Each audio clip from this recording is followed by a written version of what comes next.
Hey guys, I'm Nisa Homey. Today I'm sharing an easy and healthy chana curry recipe. The gravy is thick and creamy and does not contain any dairy milk or cream. Super healthy dairy-free vegan curry, perfect to enjoy with roti or with rice. So let's get started with the recipe. Into a cast iron kadai, I am adding in 2 tablespoons wood pressed groundnut oil. Instead of wood pressed groundnut oil, you can use any locally sourced wood pressed oils of your choice. Remember that wood pressed oils has a very neutral flavor and taste. Once the oil is heated, reduce the flame to the lowest and add in half cinnamon stick, which I am breaking into smaller pieces, half of a mace broken into small pieces, 4 cloves. Into this I am adding in 2 onions sliced, medium sized onions. Allow the onions to saute on low flame for about 2 to 3 minutes or until the onions are transparent. Cast iron cookware retains more heat, hence I have kept the flame on the lowest. Also, cast iron cookware helps in better iron absorption. So try to cook at least one of your meal in a cast iron cookware for better iron absorption, especially if you have iron deficiency anemia. Add in pink Himalayan salt as needed. Give it a stir. And once the onions are transparent or light pink in color, I am adding in 1 inch ginger chopped, 6 to 7 garlic chopped, and I am giving it all a nice mix. Saute the onions until they start to turn light golden brown in color. Healthy cooking is all about using the right quality of oils. So try to include wood pressed oils in your diet for your better health. The best thing about using well seasoned cast iron cookware is that if your cast iron cookware is well seasoned, it will have a non-sticky surface. Plus, because of the high heat retention, it will get cooked really fast. And now the onions has started to turn light golden brown in color. I'm adding in 2 teaspoons Kashmiri chili powder. Kashmiri chili powder has less heat and also will give a nice color to the gravy. Half teaspoon turmeric powder. Today I'm using Vigon turmeric, which has high curcumin content. Half teaspoon coriander powder. Half teaspoon jeera powder, also known as cumin powder, and give this a nice mix. Allow the masalas to get lightly roasted in the oil so that the raw flavor of the masalas are diminished. It should take about 20 to 30 seconds. Next, I'm adding in a handful or about 10 to 12 cashew nuts.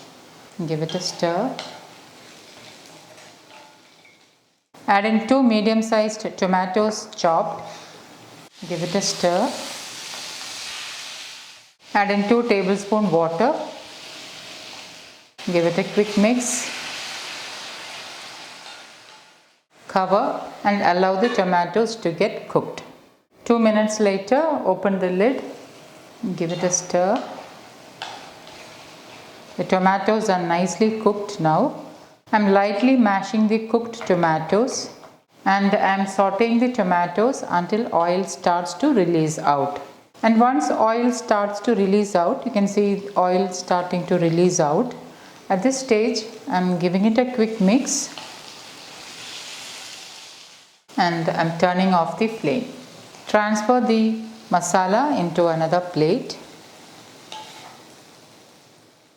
and allow this masala to cool down completely. Once the gravy has cooled down, I am transferring it into my small chutney grinder.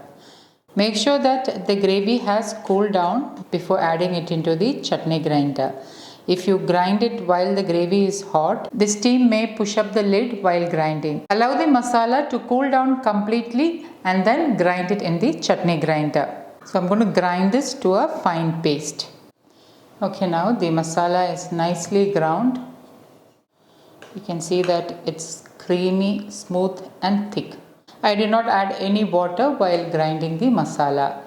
The masala is super creamy and nicely ground. I am heating the same pan with 1 teaspoon wood pressed groundnut oil. Wood pressed oils are also known as cold pressed oils. Once the oil is heated, add in half teaspoon jeera, also known as cumin seeds. And once the jeera splutters, reduce the flame to the lowest and then add in 2 cups of boiled chana, also known as chickpeas. Give it a quick stir. I have already added salt while pressure cooking the chana, so I'm not adding any extra salt. Into this I'm adding in 1/4 teaspoon turmeric powder, 1/3 teaspoon Kashmiri chilli powder, half teaspoon garam masala, and I'm giving this all a quick mix. Mix it for about 20 to 30 seconds so that the spices are coated over the chana and the raw flavor of the spices are diminished. Next I'm adding in the thick and creamy masala which we have ground. Into the chutney grinder I'm adding in 1 cup of water little by little. So I'm just basically washing down the residue masala from the chutney grinder and adding it into the kadai.